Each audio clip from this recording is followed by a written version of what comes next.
Okay, so let's see what is the anatomy of 3D in Photoshop. So how to work in 3D. So they used to work in 2D just and you are now like a professional in 2D, but you don't know what is. So what are the components of 3D in Photoshop? So let's see this.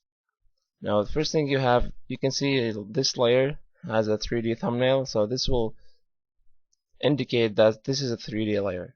Now each 3D layer has its own 3D scene. So for example, if I duplicate this one,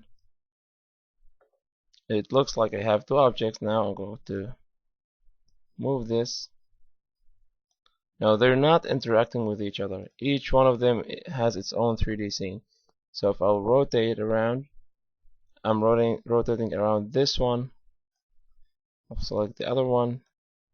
You can see I'm rotating around the other one separately. So each 3D layer will have its own 3D scene. So if you want to combine those, you will select both of them. You go 3D and merge 3D layers. And you can see now they're both on the same layer. They're still separate objects. They're not like one object. I can modify each one separately, but they are in the same scene. So if I rotate, you can see I can rotate around both of them. Okay, so let's just move this one. Okay, move it here. So you can see here's my two objects in the same 3D space. Okay, so let's just undo this, to undo, and delete this one. Okay, so you have a 3D space here, and you have your object in a 3D layer living in this 3D space. So here's my x-axis, here's my z-axis, and here's my y-axis going vertically. So your whole work will be in the 3D panel. Here's your 3D. I'll just take it here, and your property panel. So here's your properties. This will show you the properties of everything that you're selecting.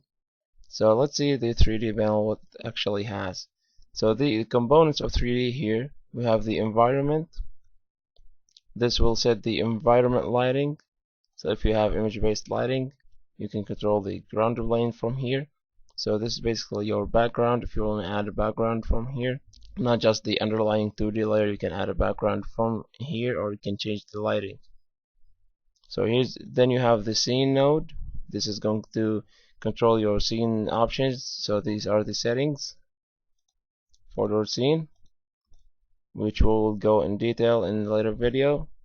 Then you have your current view. So this is the camera that you're viewing from. You can change it, for example, from perspective to orthographic. So you can see you'll have no perspective. So the barrel lines will remain barrel if you have like a cube. So here's your field of view. You can change it by millimeter lenses or vertical or horizontal. So let's just set it to look like 35, something natural. Here you can control your depth of field and the depth, and you can make the stereoscopic images. So you can see you have anaglyph and the other options. Okay, let's disable this. Then you have your light. Will live here as well. You can select the light and adjust it.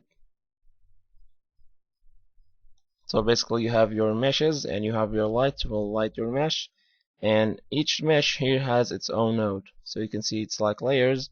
So here's my sphere. Then I can expand the sphere and see its components. So this sphere has one component, which is the material. So here's my material, which I can change. I just want to remove the texture. I can change all the properties of my material from here. Okay, so let's just see. You can see when I select something, its own properties, it's being reflected in the properties panel. Okay, so let's see now if I will go ahead and go to layers. Just make a selection there. Gotta fill it.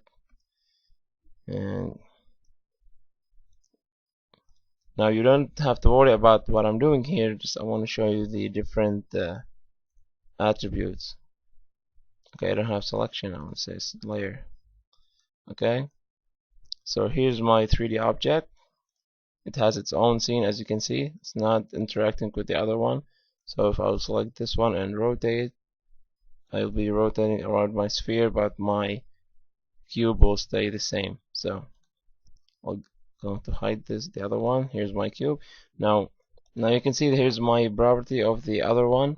So if I'll select this one, I don't have. You can see now I have the sphere, infinite light, and the ground view. If I select the other layer, the 3D panel will reflect the component of this 3D scene.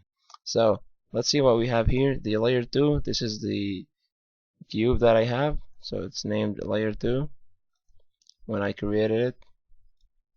Now what I'm going to do is I'm going to expand it, and you can see this one has more options. It has more components than the sphere. So it have a front inflation material. So this will control this material of the front. So unreflective. I'm going to remove the texture, make it different color. So you can see this is the front face, and I have back. Where is it? This is back inflation material. This is the this is going to be the back face, and I have another material for the extrusion, so I can control the. Let's just remove the texture. As you can see, here's my extrusion material, because I created this object using extrusion. So I created just this front face and I extruded it back. So you can have all of these materials for different attributes of your shape.